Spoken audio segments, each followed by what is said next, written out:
Welcome to Clips, where we snip out little facts and factoids from our much more in-depth series. Today, I'm going to briefly explain the role Spain played in arming the Entente nations during World War I.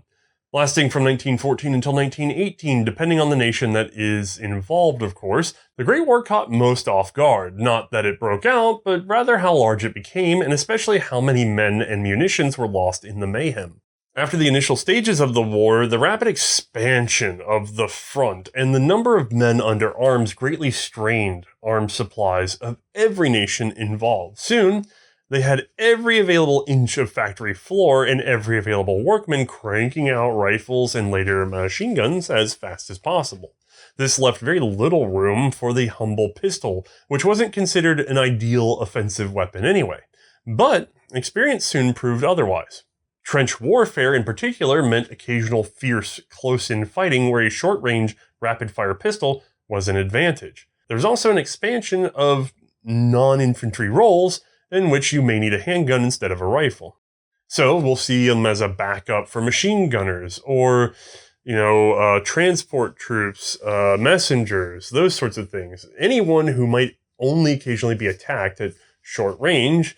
That meant that pistols were in high demand, which very soon outstripped the supply. Germany would actually turn to their strong commercial market, generally pocket .32 ACP pistols.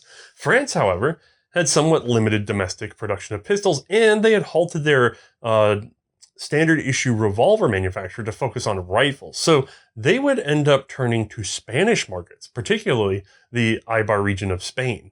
This area was particularly known for being Spain's version of Belgium's Liège, a region of small, privately owned shops that produced a myriad of competing pistol designs, many of which were outright copies of foreign inventions.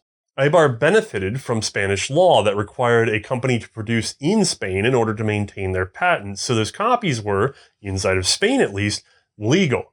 Shortly behind France, Britain, and later Italy would also seek out Spanish-produced handguns. And I have a smattering of these sorts of things right here from all the contracts. So let's go ahead and take a quick look. All right, let's start with the revolvers. This particular one was issued in Italy, and it's chambered for their 10.4 millimeter ordnance cartridge. Now, these were also purchased in .455 by the British government, where they were used in a number of different roles, usually with machine gunners as a backup weapon, but found to be less than impressive.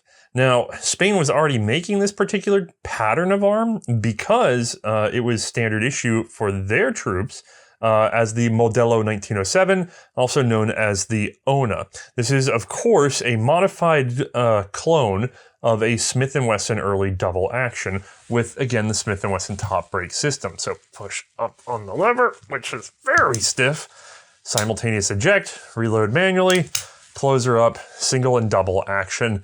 You get the idea. These are not the greatest quality and are usually out of time, so be careful if you encounter one.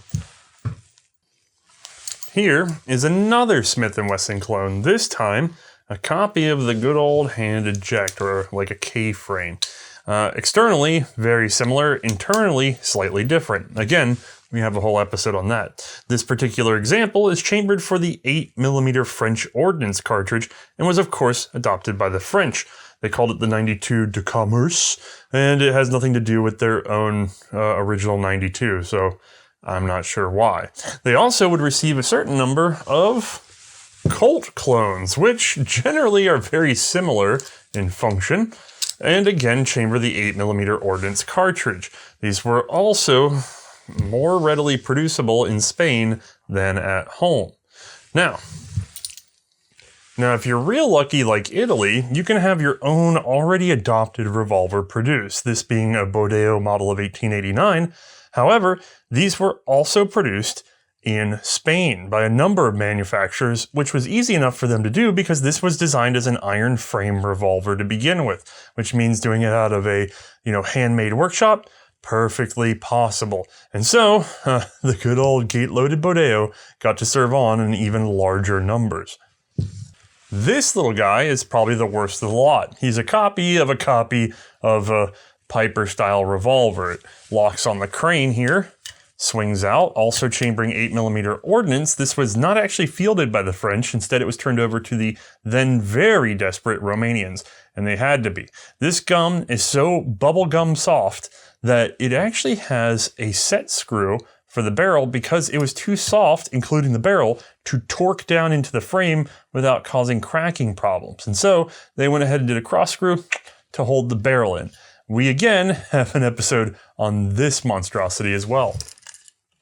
Turning to automatics, we have this guy, the Star 1914, a 32 ACP blowback pistol that was actually sold to France very early in the conflict. This particular gun had also been marketed into sort of the Balkan region. The idea was to have a 32 caliber military pistol that was cheap and readily available.